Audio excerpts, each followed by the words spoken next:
The garbage collectors. The bus pulled up to my stop, so I got off and began my short walk home. The same neighbors who'd ignored me in the morning were all smiles and waves as I passed by. I waved back and smiled, but didn't stop to chat. I'd commented to my wife a few days earlier how strange our neighbors seemed, but she told me it was all in my imagination. I crossed the street and couldn't help but stare at the house that I'd dreamt about the night before. Just thinking about it caused me to shudder. In front of the house sat a van crammed with boxes and small tables. More furniture was piled on its roof. It looked like they were moving. It's time for the Postmortem Report with your hosts Ronald McGilwray and Michael Schotter. Each month, these sultans of speculative fiction take a break from bending reality to ask one burning question. What cool stuff got buried in the social media graveyard while people were busy yelling at each other? Well, there's only one way to find out, so let's dig into it.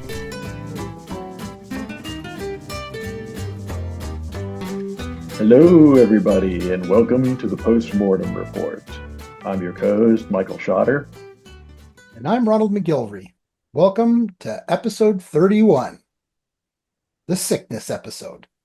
Oh, I was going to go with something more positive, like ice cream flavors. But, if you want to go with sickness, I suppose that's on brand, given what we're both in the midst of. Yeah. Well, we are both kind of feeling better, so hopefully we'll make it through this session. Yeah, this turbulent era. Yes. Yeah, so if either of us seem a little less perky than usual, it's because we're both getting over what we're pretty sure is some form of bronchitis, which is ironic considering how far away we are from each other in physical space. But that just goes to show illness spreads rapidly. Has no borders. Indeed. So, other than being violently ill for the past week or so, what's new in your neck of the woods? Well, that's taken most of my time.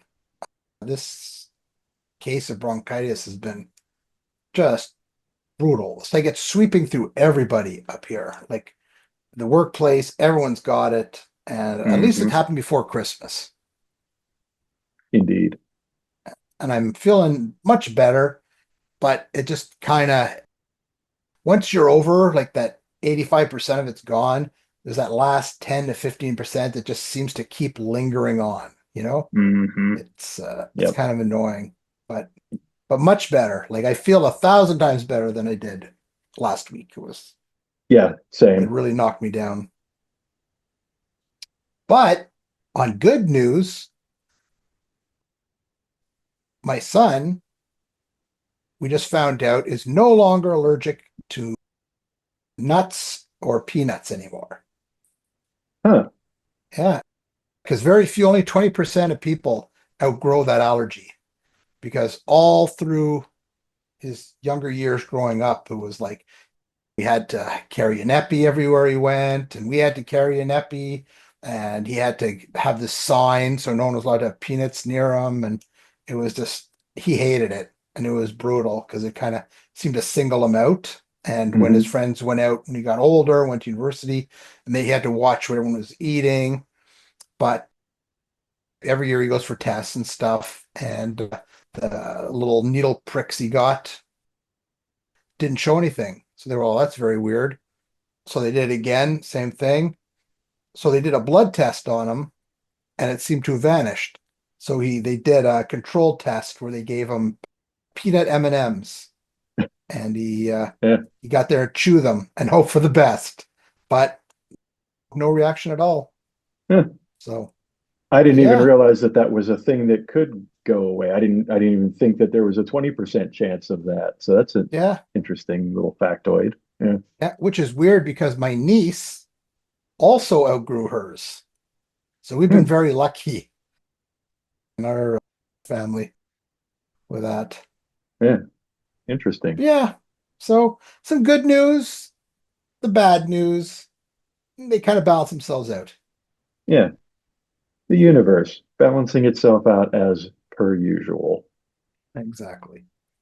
What else? I got The Candy Witch made it onto the top 25 reads for 2024 by Book Nook Retreat. Oh, nice.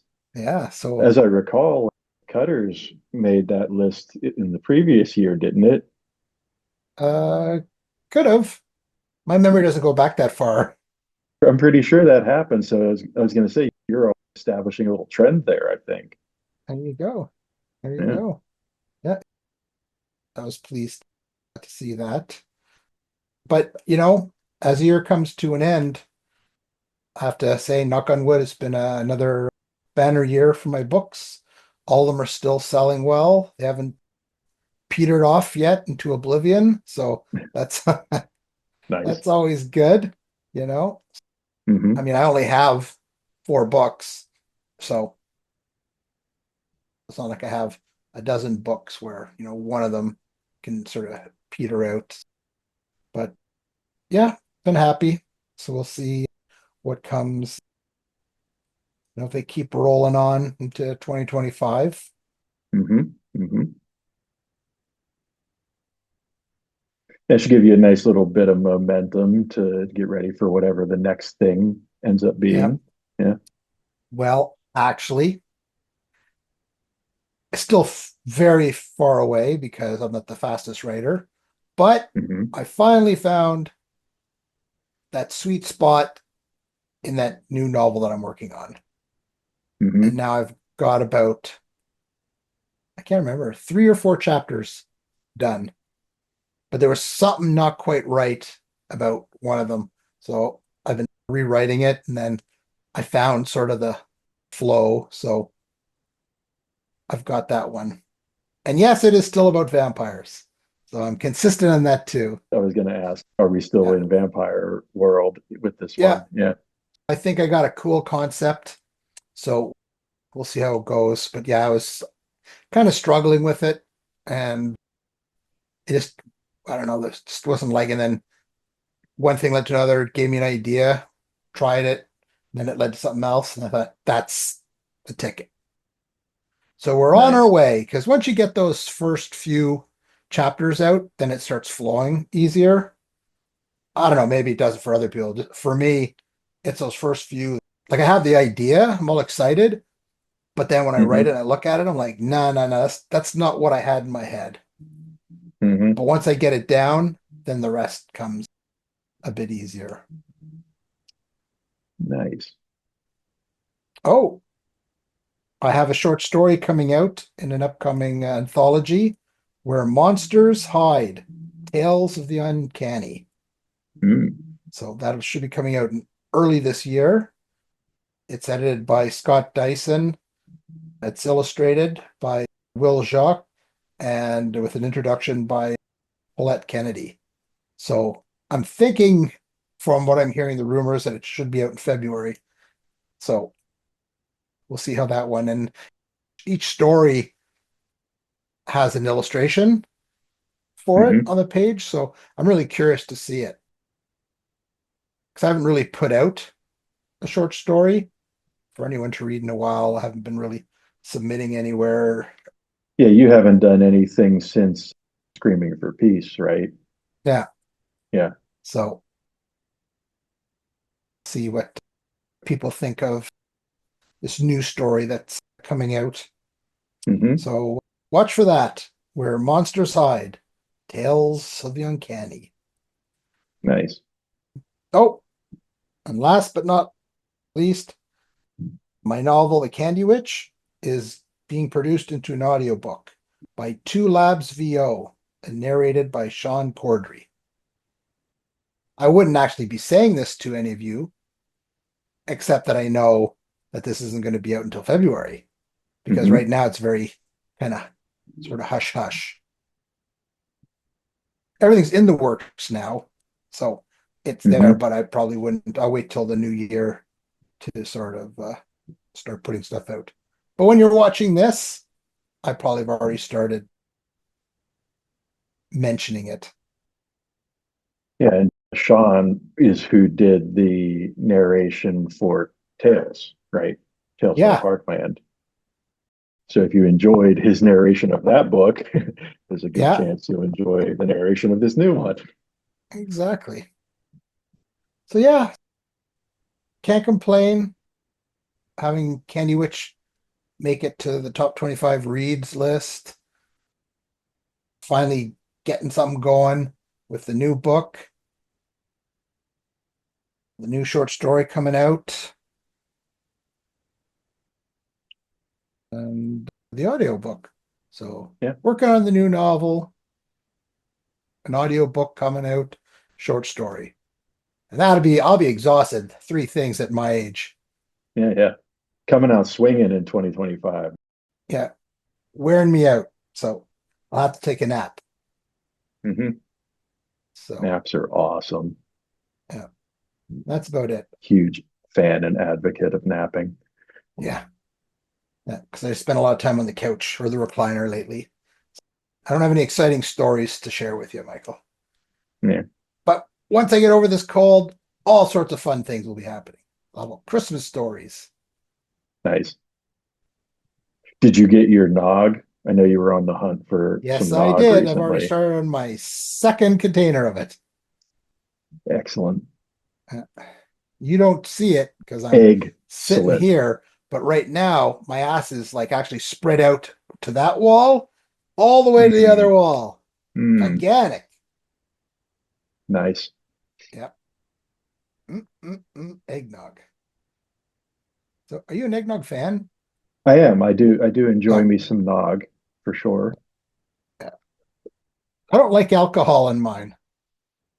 A lot of people like alcohol in theirs. Not a big fan of that. Yeah, I can take it or leave it. I actually kind of prefer it without myself, Yeah. but I don't mind a little bit in there. I Oh. know a lot of people kind of go crazy with the ratio where there's like way more alcohol than there is eggnog, and I'm not really Yeah. into that. Yeah. Yeah. I just like it because I know not there's some people who just don't like it. I know at work I was telling, oh, I got the eggnog, and they're like, ugh, I don't like eggnog. It's so thick. And I was like, oh, oh well, I'll have yours then. So Hmm. what about you? I know you too fought this bronchitis evil disease from hell, but anything else new or exciting? Well, obviously the big thing right now for me is eight coming out. Yeah. Between the last episode and this episode, the paperback and hardcover for that were released. And now the day this episode is released is the release of the Kindle version. So this is kind of where the make or break moment happens for that book, where we get to see whether or not it actually does what I'm hoping it's going to do sales wise and all that. So that's Yeah. always a fun, nerve wracking period to be going through. Hopefully, Yeah. people will embrace and enjoy this one.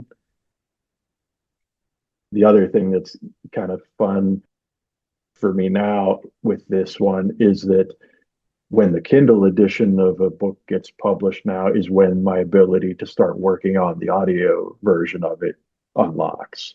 So I've kind of been sitting there waiting for this particular day to happen so that I can actually start working on the audio version of that. But I did get a little bit of a jump start on that because I was able to do the stories that I did as story singles last year as audio ahead of time. So now I just have to take all of the information and all of the editing points and all that stuff that I had in those four stories and apply them to the actual book.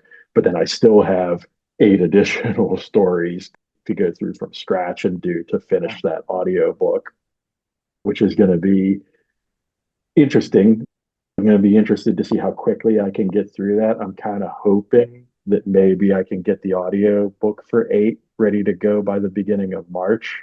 That's kind of my goal or my target, but I don't want to promise that because I'm not exactly sure how long it's going to take and who knows what state things will be in with all of that stuff by then. But I did want to talk at least a little bit about 8 this time because historically I tend to not talk too much about my books as far as trying to pitch people on the idea of reading them, because one of the things that people often tell me about my stuff is that they like the fact that they're surprised by what they're reading,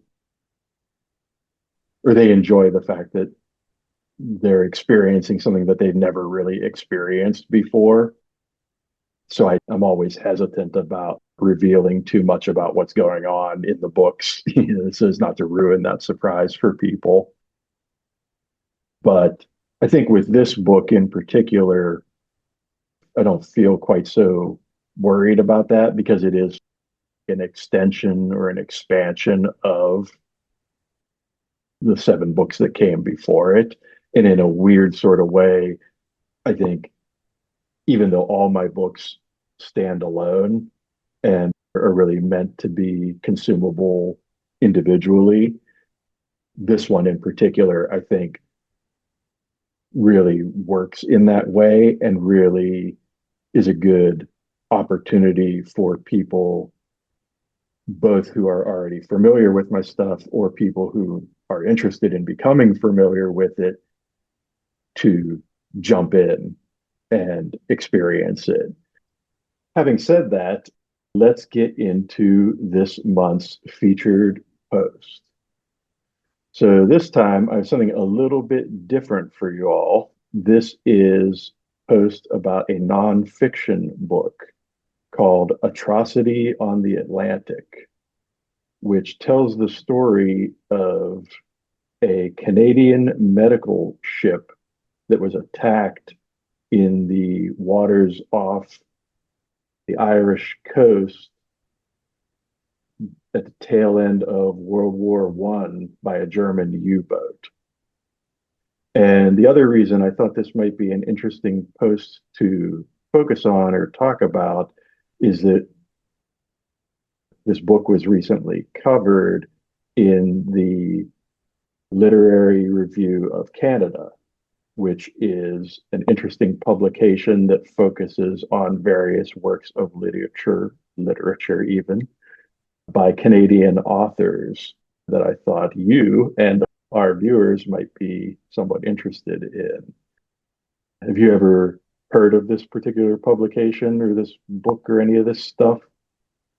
Well, I know of the story, but I have not heard of well, I can't say I haven't. I'm sure I've come across it, but I'm not that versed in the publication.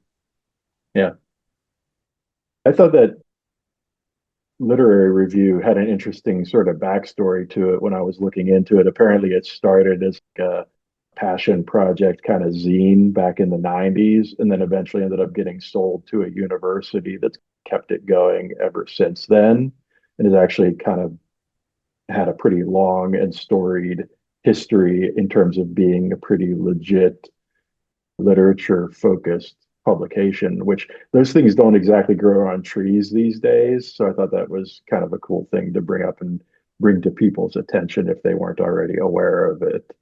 But this book actually made it onto my TBR recently, which is another reason I picked this particular post. I'm looking forward to checking it out because it seems like it's pretty cool from everything that I've seen about it. So there you have it. You remember who wrote it? It was like Nat. Nate Hendley is the author's name. Yeah, because I saw a couple of his posts, some of the books that he's written, and I was going to check him out further on social media. Mm-hmm. Yeah, that was a gruesome kind of story. Yeah. I mean, they talk about in the synopsis for the book some of the more gory details of the incident, which I kind of feel like I wouldn't feel bad about spoiling that because it is right there in the synopsis of the book. But one of the things that I found really gut wrenching about it was how the U-boat commander basically tried to cover up the crime by gunning down the survivors of the initial attack, right? Like that's just absolutely brutal. Uh, And we've talked before on the show when we've talked about things like Chernobyl and stuff like that, how sometimes real life is way more horrifying than anything we could come up with. War is hell. Indeed. But that was something that I came across as a result of getting onto Blue Sky, because there's certain authors and certain bits of information that I think I always tend to associate them with particular social media sites at this point, because as I make the rounds on different platforms, I end up coming across certain things on one platform that I might not come across on another, which leads us nicely into our next writer's life topic, which is our social media shenanigans. Try saying that 3 times fast. No, not today. Yeah, not happening. That's okay. So, yeah, we thought it might be fun and interesting for us to talk to you all a little bit about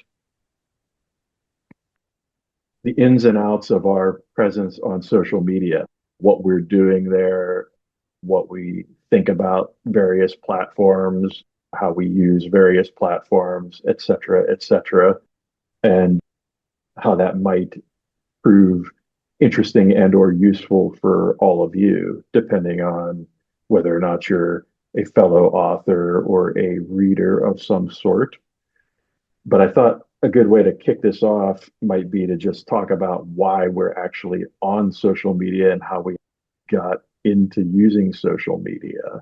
So I will start and kind of get things rolling. But as usual, if you want to jump in here at any point, feel free. I actually started on social media very early on. I was what I guess you'd call an early adopter way back in the mid to late 2000s, because at the time I was deeply ensconced in my work as an IT professional. And so it was just kind of necessary for me to stay up on stuff like that. I was doing a lot of web application development work. And so when things like MySpace were happening and Facebook started blowing up and taking off, and Twitter kind of came out the gate around that time period, I kind of just needed to be on those things to stay abreast of them from a work standpoint. And actually, if I'm being completely honest, I've never really been much of a social media guy in terms of actually having any sort of personal interest or investment in that stuff. Now, I got on Facebook like everybody else and shared pictures and did all the lists of like, oh, this is my favorite movie or this is my favorite TV show and all that kind of stuff, just like everybody else did. But pretty quickly realized that social media wasn't really something that I was personally deeply interested in or invested in, except for the fact that I kind of quickly realized this is something I could use to promote the things that I'm doing creatively. Because at the time I was doing a lot of blogs and podcasts. And at the time I just started getting on YouTube and making videos there and stuff like that. And I kind of realized, oh, wait, like this is a great place to let people know about all these things that I'm doing creatively. And so that very quickly became the way that I ended up using social media, such that by the time 2017 rolled around and I had actually taken the plunge into becoming an author, I was very practiced and well versed at using social media to promote the things that I create. And so that's kind of always been my mindset. Now, I enjoy having cool interactions with other authors and fans and stuff like that. But for the most part, I would say I'm 90%, if I'm being honest, using social media as a promotional tool. So I'm kind of curious what your mindset or background on social media is. What did you start? Like, what was your first? I would say probably Facebook way back in like 2005, 6, right when Facebook kind of took over from MySpace. Because that was kind of the thing. Everybody was on MySpace back in the day, which I kind of passed on. I never really got into that one. But then as soon as Facebook hit and started taking off, that was Yeah, when I kind of jumped on it. And I was like, oh, let's see what's up with this thing. Because the funny thing is, MySpace was always more about musicians, yeah, bands, and stuff like that. That was kind of the catalyst for MySpace taking off. But I always thought Facebook was an interesting take on it because it was more generic, more general purpose. It kind of cast a wider net, which I think is one of the reasons why it took off and ate MySpace's lunch, because MySpace was more narrowly focused and therefore had less of a broad appeal to it. that's where I started. I started on MySpace Hmm.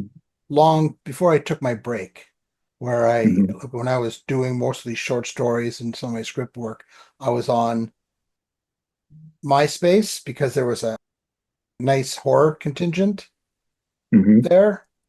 And I was also on the Shock Lines forum back when you just kind of like wrote a note on a forum. Yeah, nice. So it was that. But then, just like I do with my writing, well, MySpace kind of disappeared and Shock Lines closed when all the publishing houses started closing. And then I took my 10-year hiatus from writing, which you'd know all about if you watched our previous episode. Yeah, yeah, yeah, I want yeah. to go back and find out about that. But when I first came back and I started writing again after my hiatus, my son was like, you should get on social media. And I was like, I don't know anything about social media now. There's all these new things. And so he ended up setting me up on Facebook. And that's where I started.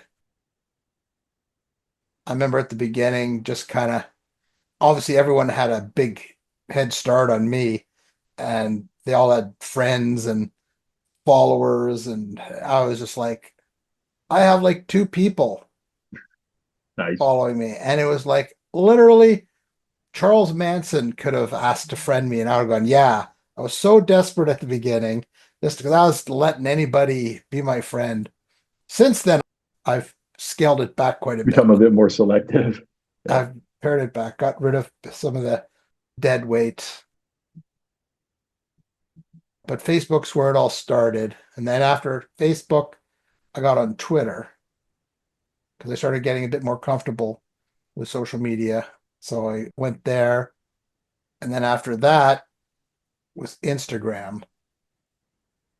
And then after supposedly, you know, Twitter was going to die.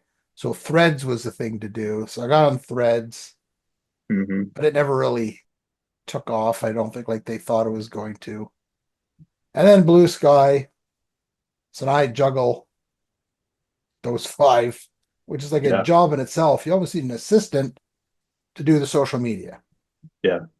Well, and that's kind of the thing that we've experienced over the past few years, especially each time one of these new platforms comes along, there's sort of that surge that happens where you get a lot of new people joining. There's a lot of churn, there's a lot of excitement and a lot of buzz around it. But then it becomes a question of what's the long game of that end up looking like? What are you gaining in terms of interactions with people? What kind of engagement are you seeing? That sort of thing.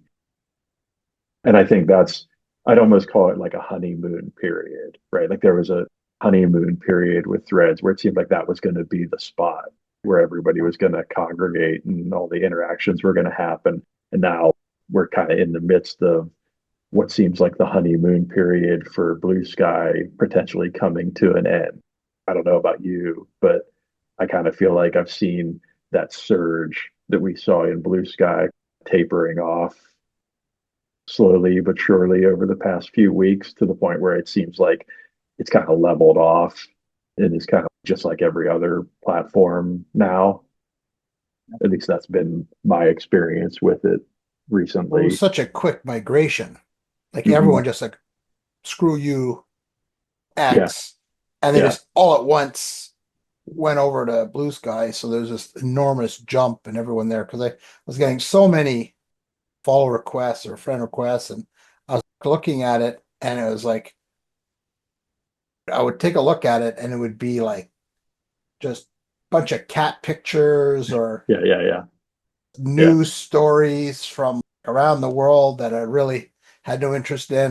I get the news elsewhere, and I was Hmm. just like, well, because at one time I probably would have, because I was just like, well, more the merrier, have more friends, more followers.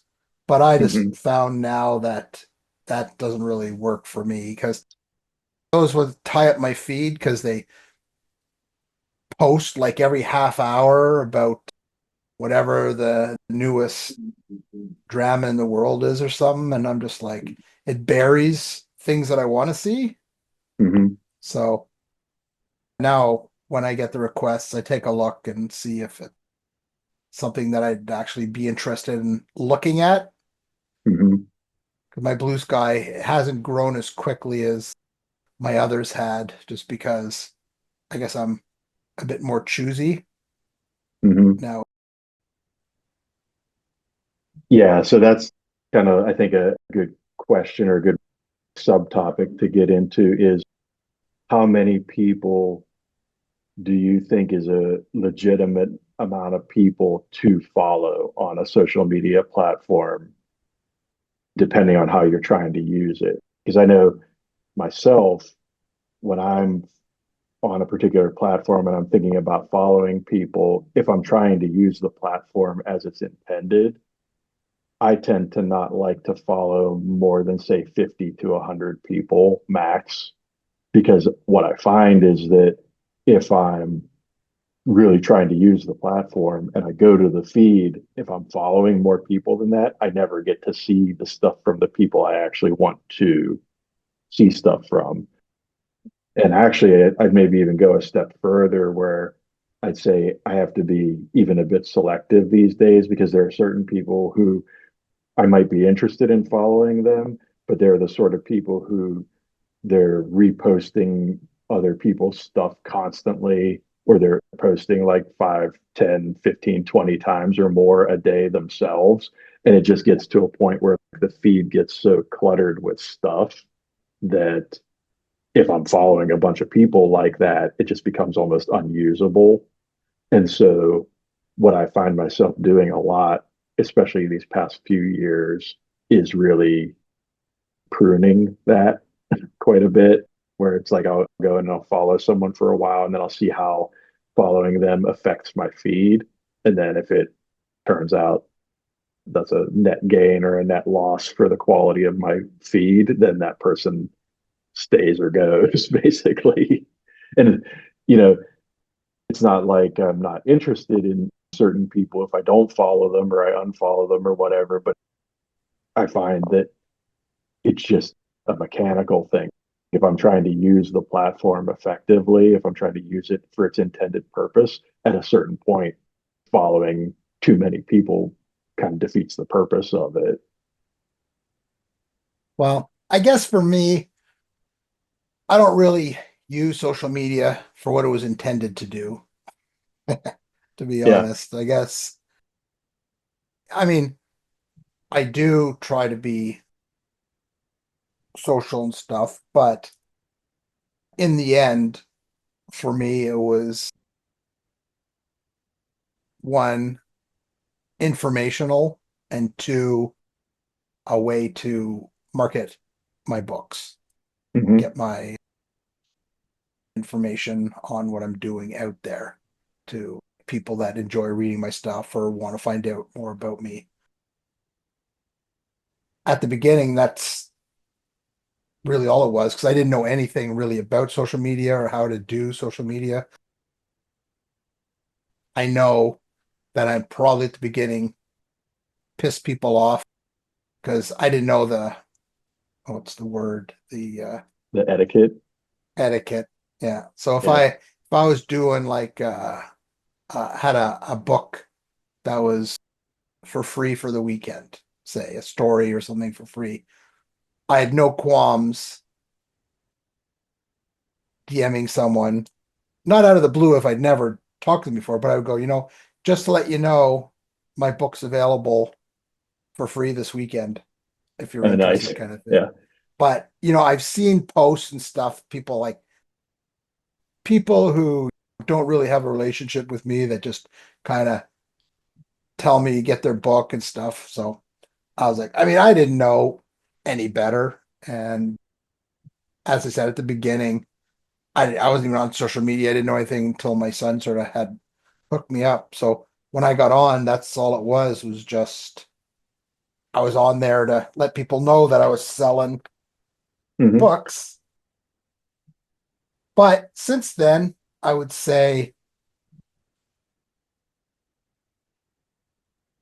I like to find more sort of like-minded people or people that interest me, Hmm. not so much the quantity, which is what I was doing at the beginning.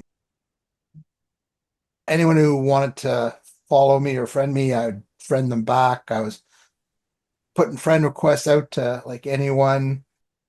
But now Hmm. it's like I look to see if it's like-minded people, if they have stuff that interests me.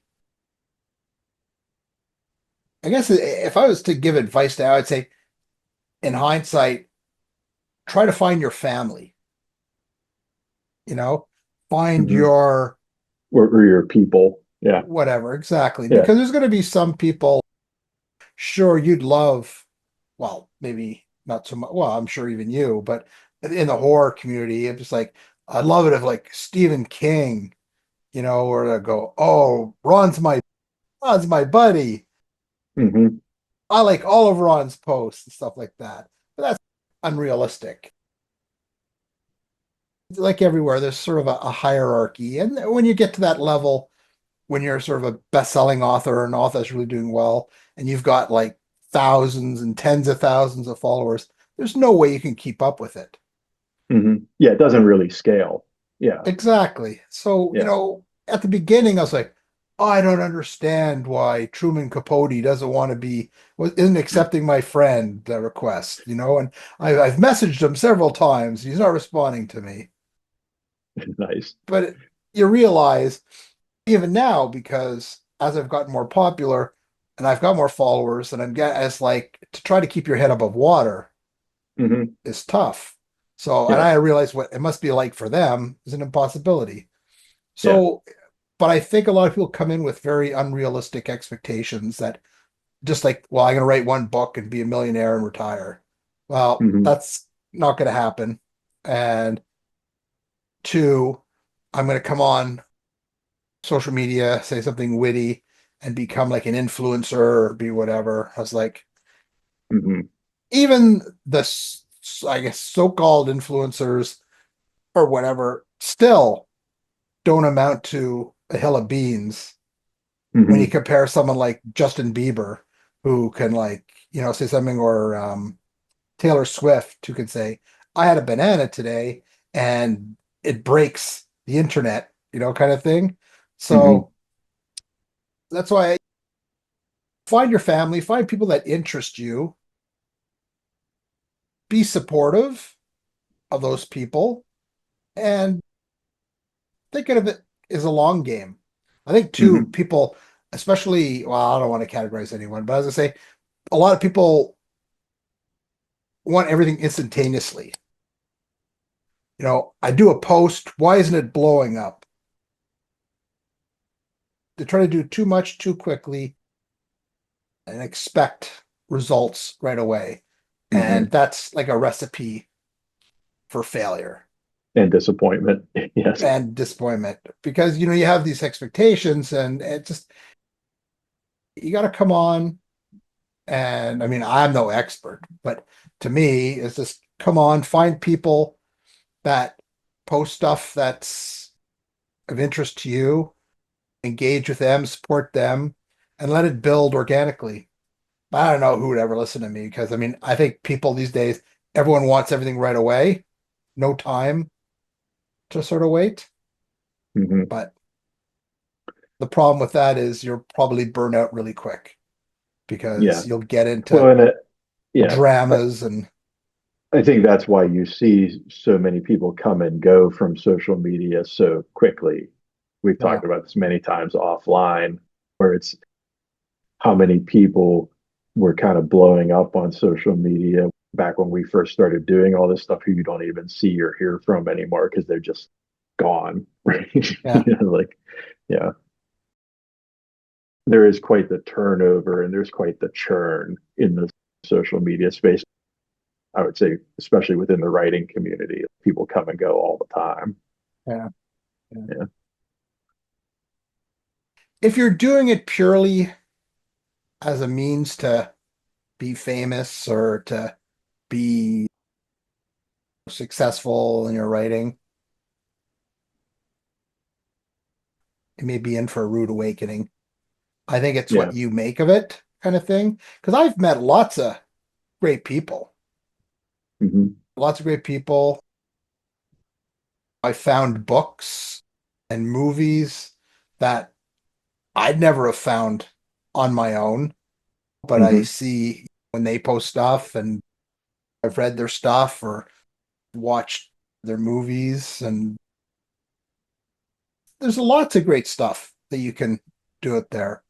But if all you're doing is shilling your stuff, then I think you're missing a lot of opportunity. It's like you said, um, I don't even know what it was you said.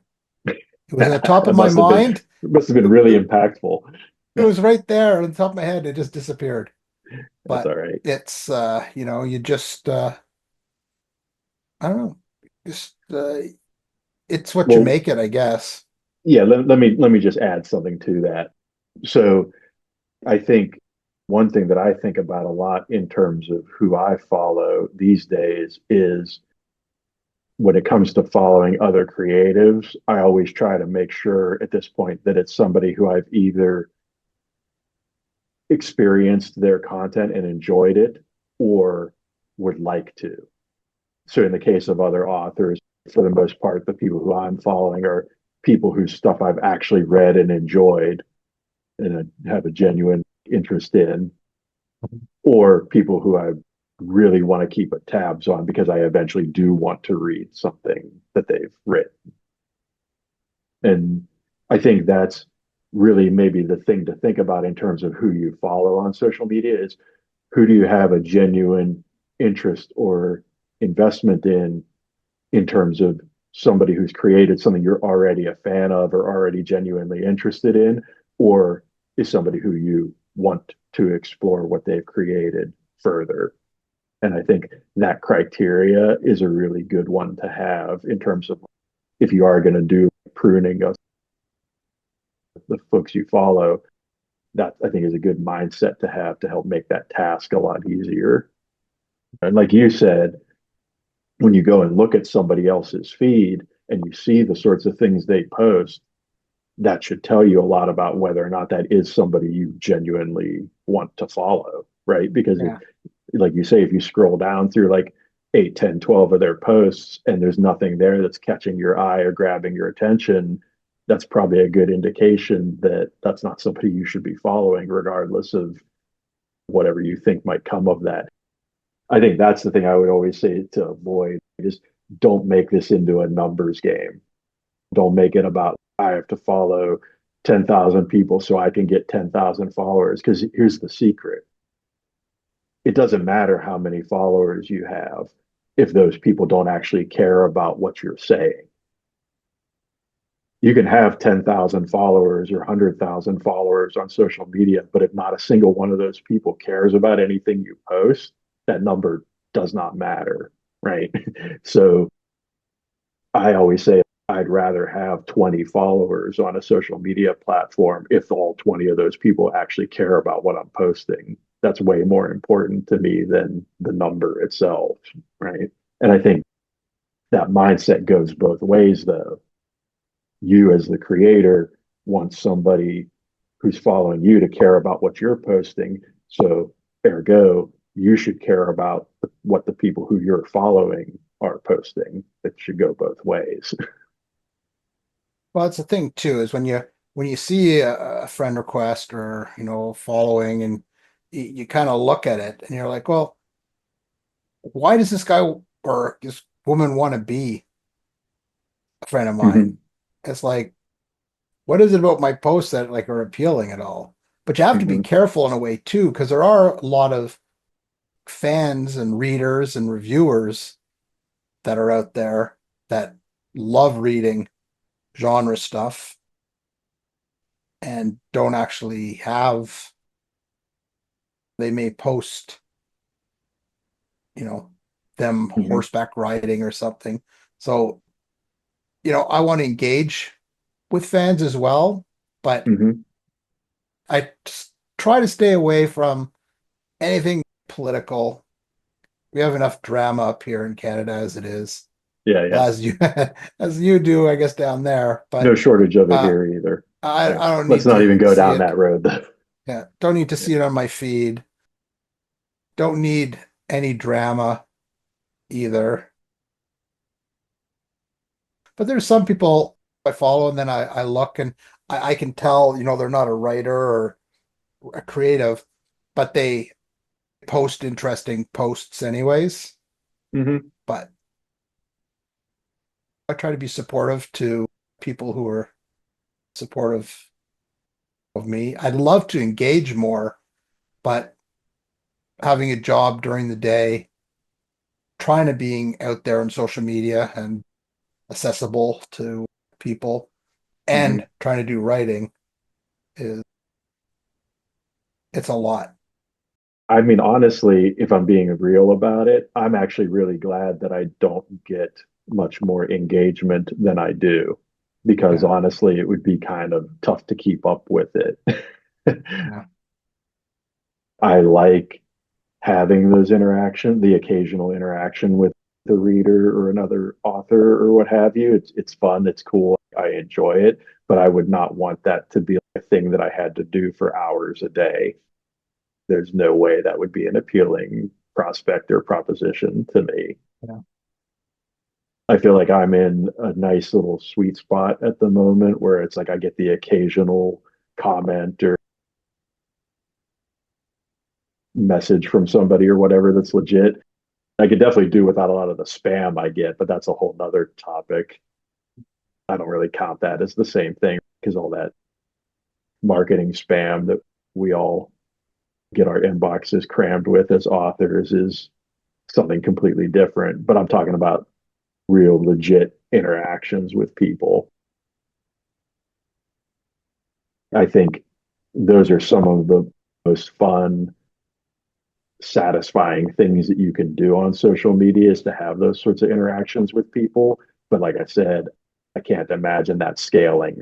I can't imagine if that were to get to a point where I was getting even dozens or hundreds of those a day, that it would be something that would be manageable or sustainable. At a certain point, you just have to stop interacting with everybody, which would be a bummer, right? Because you Yeah. just wouldn't be able to do it. Yeah. Well, I treat it almost like like I wouldn't say a job. It's like a brushing my teeth. It's something that I do every morning. I Hmm. get up, I do my post, and then check out who's been posting stuff, see what's interesting out there.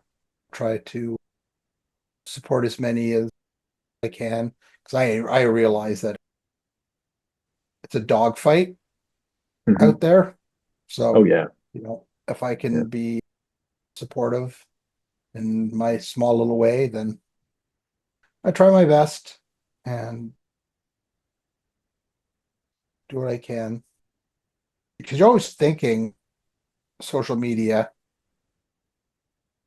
like Facebook, Twitter,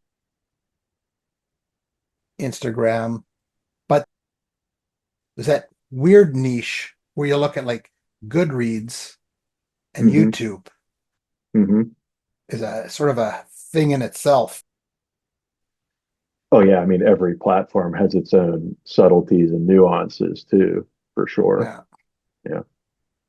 So it's you can So, chuck those on. It's like 7 or mhm, 8 things you're trying to keep yep. your head above water. Well, and in some cases, like I know myself, I have 3 X accounts. So I literally have multiple accounts on the same platform because at a certain point I was trying to segregate my posts into like, okay, these are my personal posts, these are my author posts, these are posts that I'm doing to try to help other people promote their stuff. So I literally have 3 different accounts trying to do all that. That was something I did not duplicate on any other platform. That was sort of a experiment that was unique to that I didn't really stick with. But it is funny how that stuff can just end up sprawling and spiraling almost to a point where it'll take up as much time as you're willing to put into it. But that kind of makes me think of something, which is what would you say at this point? And I know this probably is not the same answer you would have given a year ago or a year from now, but at this particular point in time, what would you say is your favorite social media platform to use? God. I can go Um, first if you want to think about it. sure. Okay. So there's not So just dead silence while I'm standing there. You go yeah, yeah. ahead. So I'll say this one might be a little bit surprising because it's not necessarily the platform that I have the most followers on. But if I'm thinking about it just in terms of the platform that I think is the coolest or that I find is the most interesting, is probably Mastodon. Because I've been on there for a few years now. And one of the things I really like about that platform is that it's decentralized. So there is no one entity that runs Mastodon. It's what they call the Fediverse, where it's like this distributed, disconnected network of systems that all interact with each other. So, for example, when I started out on Mastodon, I was on a server called Universidon, and that's where I was hosted from, and that's where all my posts came from for a couple of years. And then eventually I ended up moving over to a different server. And what was cool about that, and one of the things that's kind of a unique feature of Mastodon as a platform, is that they actually have some really cool migration tools where it's like if you start out on one server and you want to move to a different one for whatever reason, you can bring your followers with you and basically bring a lot of your stuff with you from one server to another. And that gives it like a really cool, open, kind of free spirited kind of vibe to it. I'm an old school internet user. I come from the days of like message boards and IRC and all of these old school mechanisms that people used to use back in the day, back in the early 90s when the internet was first kind of popping off at universities and stuff like that as the cool thing kids were doing before it was cool. And so a network like Mastodon with its whole decentralized, non-corporate vibe that it has definitely appeals to that part of me, that old school internet nerd part of me. And I will say too, in terms of interacting with people and having real cool, genuine, meaningful interactions with people, or like having legit conversations, going back and forth and talking to people, I've had some of my best interactions with readers and fans and stuff like that on that platform. So I would definitely say at the end of the day, that's probably my favorite, even though I don't necessarily have as many followers on there as I do on other platforms. It's definitely a favorite of mine for all those reasons. Well, after some thought, I would probably go with Instagram. Okay, nice. Yeah. I don't think I have as many followers there as I do on some of the others. I feel like that makes a lot of sense. And you know why I think that? You can tell me if I'm Well, right or not. I think because a lot of your posts are very visual. I think yeah. they fly really well on Instagram because you always have the cool image or graphic or picture or whatever that's kind of like the foundation of a lot of your posts. And I Yeah. feel like that really plays well on a platform like Instagram. Yeah. I like looking at stuff graphically. So when I'm on Instagram and I'm looking at other people's posts, it's there. Mm-hmm. I don't know. It's probably bad, but like I'm on other stuff, and when I see long, multi-windowed blocks of writing posts, Mm-hmm. first thing bells go off going, oh, someone's like whining about something or someone's Pontificating about drama something that about you're not something, interested and I in. just like don't want to read all that. And then the smaller ones are easily missed because they don't really catch my eye. I mean, unless Mm-hmm. it's somebody that I know well enough, I'll take the time to read it. But Mm-hmm. Well, it's interesting, right? Because of the whole sort of incestuous nature of Instagram and Threads, because a lot of people would say that Threads is sort of like the text-based version of Instagram. The whole idea, mm, I think, behind Threads was to make posts that were more focused on the text than the visuals, right? Or what was attached to the text. And I don't know how successful they've actually been in terms of doing that, but it is really interesting that, obviously they both use the same account and there's that real tight integration between Instagram and Threads with them both being Meta products yeah, and tied to that same account and all that. But I think that's an interesting thing in that I think depending on what kind of social media user you are and what it is that you're looking for, Instagram or Threads might make a lot more sense because if you're more of a visual person, if you want something that's got more of a eye-catching kind of pop, like um, attention grabbing kind of thing, I think Instagram is a perfectly suited platform to that. Whereas I think if you're looking for, like you said, a big wall of text or some in-depth explanation of something, I think Threads theoretically would be better suited to something like that. It's just a mm, question of whether or not you actually can get people to engage with those sorts of posts, or if you want to engage with those sorts of posts might determine which of those two platforms you'd gravitate toward or be more into. But I think another thing that I personally like about Instagram is whenever I go to Instagram, it's one of the only platforms where I almost always look at the feed first before I post anything.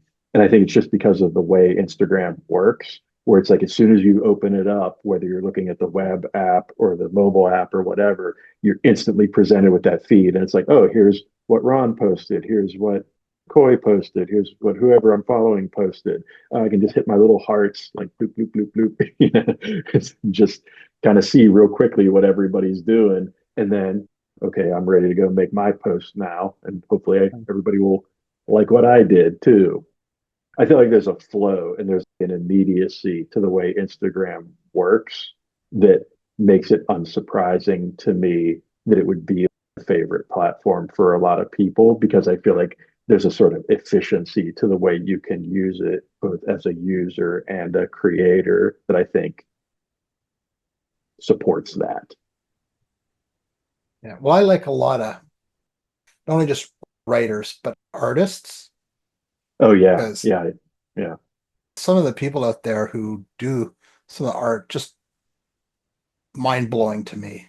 Because I always Hmm. wanted to be an artist, but I'm pathetic. I have no gift whatsoever at it, but I do appreciate it.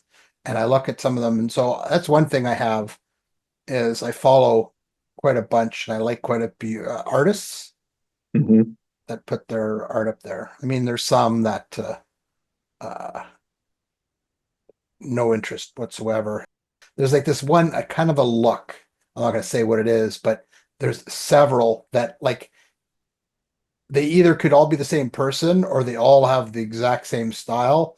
And it's just Hmm. that one, like they go, oh, I do book covers. And I look at it, I'm like, oh, it looks just like the same kind of characters that so and so did the other day. And it's just like, and I don't like that look, but there's certain looks that I really like, and I Yeah. follow those artists because Now, I guess another reason why Instagram's good because they post up a lot of their art and stuff like that. So Hmm. I gravitate towards that. Yeah, nice. Everything seems to congeal well there. There's stories, there's your post, and then there's the messages Yeah. correctly. You can get messages back and forth quick. I don't know. The whole system for Instagram works really well for me. I will say that I've always been kind of baffled by stories. Like, I get how they work and I get how they're supposed to work, and I get the fact that they're meant to be sort of temporary. It's almost like the Snapchat thing where it's like, oh, here's this ephemeral little thing you're posting that I guess it's highlighting by putting it up there at the top in the circle or whatever. For whatever reason, that my brain just can't wrap itself around using those things. Like, I never make stories on Instagram. I probably should, but it's for whatever reason, my brain just doesn't ever go there. Like, it never even occurs to me to do that. Yeah, I started doing it, but I know it's like my son and his friends and stuff, they don't even look at posts. They only Hmm. look at the stories because I said, well, why? Because you can scroll down the see all the posts. I said, well, you click on the first story and you swipe through them, Yeah. you know? You just Yeah. swipe, Which is funny left to because right. you're really doing the same thing. It's just instead of going up and down, you're going left to Yeah, right, you're going which left and is the right. part that is always like my brain can't wrap itself around how that's different or better, but Yeah, I guess it is. Yeah. yeah. So for younger people, they seem to like that. They just, I just flick through it. Or Yeah. I guess the other thing with stories too that's an advantage is you can have music or whatever that it'll sync to them. And I think you yeah, can have links in stories and you can't have links in posts. Or if you yeah, do have a link in a post, it's not an actual link. There's all sorts of weird differences between stories and posts on yeah, Instagram that seem very arbitrary to my old man brain. But yeah. yeah. When I do our post-mortem report and I do stories, because stories, I can put the YouTube link right at the bottom of it Hmm. where I can't in just a post. It just Yeah. shows the The code. So text. someone would have to Yeah. cut and paste it or some copy it. Yeah. But there, it's just right there. And yeah, Hmm. I don't know. Yeah. It's fun. Nice. Nice. Yeah. So So, speaking of fun, I know you're always trying to do new things on your feeds. You've had little series, I'd almost call them, right? Where it's like Ron's album of the week or Ron's movie of the week or whatever. You've tried a lot of those different things over the years. When you go to try something new like that, what's your metric for how long you'd end up doing that sort of thing? Or how do you kind of measure the success of something like that? What makes you think, okay, it's time to stop doing this and try something different? you probably won't like the answer. Yeah. Yeah, because I want to seem like really meaningful and well thought out, but what it is basically is when I get bored. Yeah. I had a feeling that might be the answer, but I was just Yeah, curious. I just do stuff to amuse myself and hopefully something that would be of interest to people out there, and I'll do it, and then either I'll get a new a new idea and I go, "Oh, I want to do something new, or I just Hmm. get like bored of it kind of thing. I Yeah. guess if just nobody liked it and it was just bombing, and I well, clearly no one wants this. So Yeah. Yeah. Yeah. I wouldn't subject people to it any longer, and I'd probably pull the plug on it. Yeah. Even though I do things that Hmm. interest me. I go, oh well, I think people should know about Canadian band Rush Hmm. or some obscure band. And I'll let them know. But if it's just Hmm. like no one ever liked it and stuff, or someone did a comment, shut up, Ron. No one cares about your music picks. You're old. Just go and die somewhere. Yeah, maybe I take Wow. it down. Wow. Maybe I take it down. Hasn't happened yet Don't though. give people any idea. Yeah. So I think it just basically that's what it is. It just wears out its fun for me, or I don't find it interesting. Where it's usually I have a new idea, which is usually the Mhm. killer of other posts of mine. Because when I have a new Yeah, I was idea, I gonna get say all that's when the excited. other posts are like, "Oh man, our days are numbered. He's got a new Yeah, idea." yeah, I got a new idea. I'm gonna do this. So I like putting together new ideas and stuff. I mean, I've been doing it now since whenever, and so I kind of get bored quick.